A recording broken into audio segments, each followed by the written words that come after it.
Hello welcome student. आज हम आपके सामने टैली का पार्ट 5 लेके आए हैं, जिसमें आज हम पूरा टैली का गोल्डन रूल्स ऑफ चार्ट पढ़ेंगे, जिसमें हम पूरा डेबिट क्रेडिट करना सीखेंगे। टैली में हमको डेबिट कैसे करना है, क्रेडिट कैसे करना है।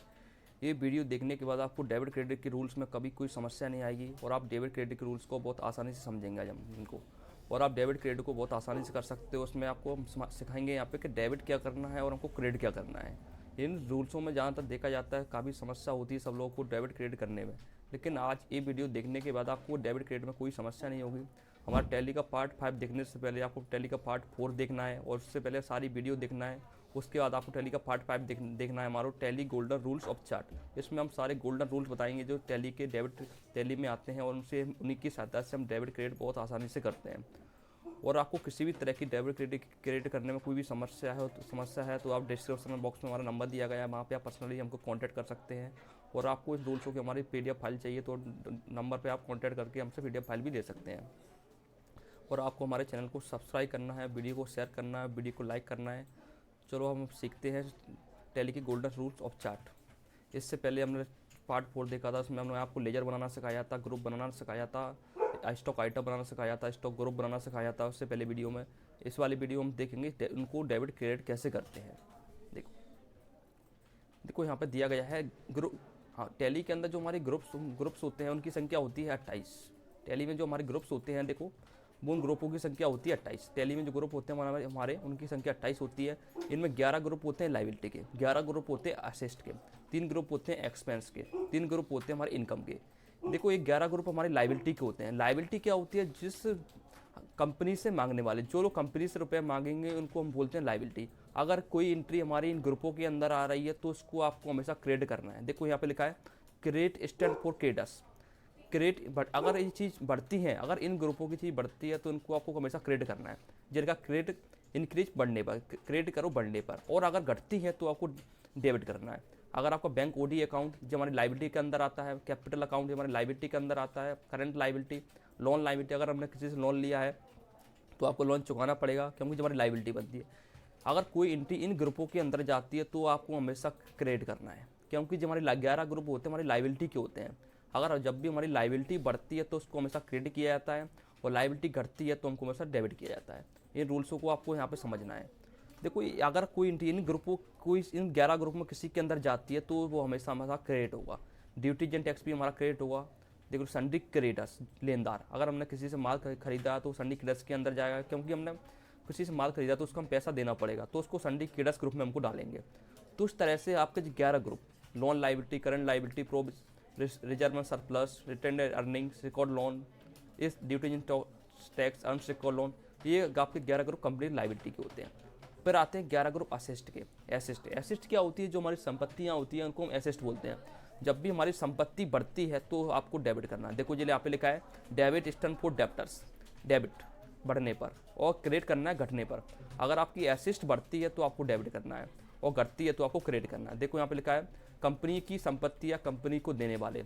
एसेस्ट जो होती है कंपनी को देते हैं या कंपनी की संपत्तियाँ होती हैं। अगर जब भी हमारी कंपनी की संपत्तियाँ बढ़ती हैं तो आपको हमेशा डेबिट करना है। देखो बैंक अकाउंट में आपका पैसा है तो वो आपको डेबिट करना है, क्योंकि बैंक अकाउंट पैसा वो हमारा पैसा है तो उसको डेबिट करना है। ब्रांच डिवीजन, कैश एंड हमारा पैसा है तो वो एसेस्ट में आता है तो डेबिट करना है। करंट एसेस्ट हमारी चालू संपत्तियाँ, डिपॉजिट एसेस्ट, अगर कहीं पर हमने पैसा डिपॉजिट किया है तो उसको डेबिट करना है। फिक्स असेस्ट हमारी डेबिट होती है। इन्वेस्टमेंट हमारा डेबिट होता है। Loan and advance assist debit होता है। सन्डी डेब्टर्स हमारे डेबिट होते हैं। ये सारे 11 ग्रुप असिस्ट के हमेशा आपके डेबिट होंगे। अगर आप कोई एंट्री इन ग्रुपों में डालोगे तो आपको हमेशा डेबिट करना ही पड़ेगा। तो आपको इन 11 ग्रुप को आपको अच्छे से पढ़ना है, और 11 ग्रुप लाइबिलिटी के होते हैं। इनको बढ़ने पर क्रेडिट करना है, इनको बढ़ने पर डेबिट करना है। ये रूल्स हैं इनमें।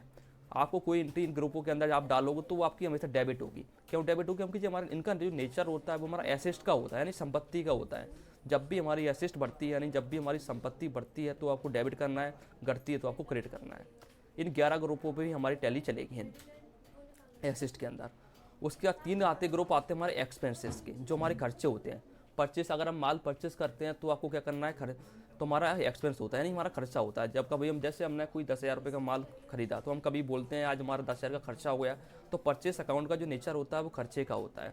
इनडायरेक्ट एक्सपेंस, डायरेक्ट एक्सपेंस, ये हमारे 3 खर्चे होते हैं। खर्चे आपको हमेशा डेबिट करना है। खर्चे हमारे हमेशा क्या होंगे? डेबिट होंगे। तो खर्चों को हमेशा आपको डेबिट किया जाता है। ये लिखा है देखो, debit stand for expenses. Debit यानी बढ़ने पर आपको डेबिट करना है, घटने पर आपको क्रेडिट करना है। देखो, अगर कोई इन 3 ग्रुपों के अंदर जाती है, परचेस अकाउंट आपका हमेशा डेबिट होगा, इस बात को आपको नोट कर लेना है। इनडायरेक्ट एक्सपेंस आपका डेबिट होगा, डायरेक्ट एक्सपेंस आपका डेबिट होगा, क्योंकि खर्चे का जो नेचर होता है वो डेबिट का होता है। प्रायतः 3 ग्रुप हमारे इनकम के होते हैं। इस तरह से हमारे 28 ग्रुप होते हैं। कंपनी की आय, कंपनी के खर्चे और कंपनी की आय। सेल्स, अगर माल शेयर करेंगे तो हमारी इनकम होगी। इनडायरेक्ट इनकम, अगर हमारे पास पैसा आएगा, इनकम हमारी 2 टाइप की होती है, indirect income and direct income. अगर किसी भी तरह की हमारी इनकम हो जाए, चाहे माल खरीदने से हो, चाहे पुराने सामान को बेचने से हो, तो उन इनकमों को आपको क्रेडिट करना है। देखो, क्रेडिट स्टैंड फॉर इनकम, बढ़ने पर क्रेडिट करो, घटने पर डेबिट करो, ये लिखा है इसके अंदर। देखो, तो इन रूल्सों को आपको अच्छे से पढ़ना है और अच्छे से समझना है। अगर कोई एंट्री हमारे इन रूल्सों में जाती है तो आपको इनकम होती है तो आपको क्रेडिट करना है, खर्चा होता है तो आपको डेबिट करना है। और आपकी एसेट यानी संपत्ति बढ़ती है, हम बिजनेस में जब भी संपत्ति आएगी तो डेबिट करना है। और 11 ग्रुप आपके लायबिलिटी के होते हैं, अगर आपकी लायबिलिटी बढ़ती है तो आपको क्रेडिट करना है। इन 4-5 रूल्सों पे हमारी पूरी टैली चलती है। अगर आपने इन रूल्सों को पढ़ लिया तो डेबिट क्रेडिट के रूल्स में आपको कभी कोई समस्या नहीं आएगी। इन्हीं के आधार पर हम डेबिट क्रेडिट करते हैं। हमने देखा सबसे ज़्यादा बच्चों को डेबिट क्रेडिट के रूल्स में समस्या आती है। लेकिन आपको ये वीडियो देखने के बाद पूरे यूट्यूब पे आपको ये चीज़ कोई नहीं, एक चार्ट आपको कोई नहीं दिखाएगा। अगर आपने ये वीडियो देख लिया तो आपको डेबिट क्रेडिट में कभी कोई समस्या नहीं आएगी। इन रूल्सों को आपको अच्छे से पढ़ना है और अच्छे से इनको समझना है रूल्सों को। देखो, यहाँ पे लिखा गया है, यहाँ पे क्रेडिट क्या होती है? मांगने वाली आय। जो हमारी मांगने वाली आय होती है वो हमारी क्रेडिट होती है। डेबिट होता है देने वाला खर्चा, जो डेबिट का मतलब जो बिजनेस में आता है देने वाला खर्चा, वो हमको डेबिट करना है। क्रेडिट होती है मांगने वाली, जो हमसे कोई पैसा मांगता है उसको आपको क्या करते हैं, वो हमारी क्या होती है? मांगने वाली आय होती है। मांगने वाली आय बढ़ने पर, अगर हमसे मांगने वाले बढ़ते हैं तो क्रेडिट करो और घटते हैं तो डेबिट करो। ये रूल्स इसमें भी लगेगा यहाँ पे। अगर जैसे हमसे कोई पैसे मांगता है तो हमारी लायबिलिटी बनती है तो उसको क्रेडिट करना है और घटने पर डेबिट करो। अगर लायबिलिटी घटती है तो डेबिट करो।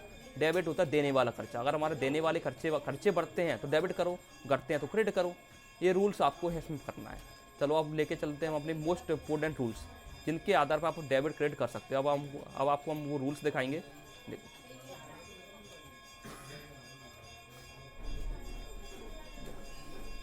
देखो वो रूल्स मैं आपको दिखाता हूँ यहाँ पे, जो मोस्ट इंपॉर्टेंट रूल्स हमारे टैली के अंदर। देखो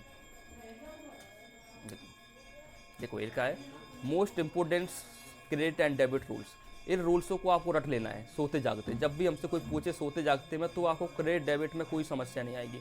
ये को लिखा है, जब हमारा दायित्व बढ़ता है, दायित्व क्या होता है? लायबिलिटी, तो हमें क्रेडिट करना है और घटे तो हमको डेबिट करना है। जब भी हमारी लायबिलिटी बढ़ती है तो आपको क्रेडिट करना है और घटे तो आपको डेबिट करना है। सेकंड रूल है, और जब हमारा संपत्ति बढ़ती है तो हमको डेबिट करना है और घटे तो क्रेडिट करना है। यानी जब भी हमारी एसेट बढ़ती है तो डेबिट करना है, घटती है तो हमको क्रेडिट करना है। जब हमारी इनकम बढ़े और आपको पता होना चाहिए इनकम क्या होती है, तो हमको क्रेडिट करना है, और इनकम घटे तो हमको डेबिट करना है। जब हमारा खर्चा बढ़ता है तो हमको डेबिट करना है, खर्चा घटे तो हमको क्रेडिट करना है। तो इन रूल्सों को आपको अच्छे समझना और उनको याद कर लेना है। तो जब भी हमारी लायबिलिटी बढ़े तो आपको मालूम होना चाहिए लायबिलिटी क्या होती है, तभी हम उसको क्रेडिट कर पाएंगे। अगर आपको लायबिलिटी नहीं मालूम होगी तो आपको क्रेडिट करने में समस्या आएगी। सबसे पहले हमको पता होना चाहिए लायबिलिटी क्या होती है, हमारी संपत्तियाँ क्या होती हैं, इनकम क्या होती है, एक्सपेंसेस क्या होते हैं, हमारे खर्चे क्या होते हैं। ये सारी चीज़ आपको पहले मैंने जो आपको चार्ट पढ़ाया था उस चार्ट में बताया गया है। मैंने उसमें आपको अच्छे से बताया लायबिलिटीज क्या होती है हमारी, एसेट क्या होती है हमारी, इनकम क्या होती है हमारी, संपत्ति एसेट क्या होती हैं।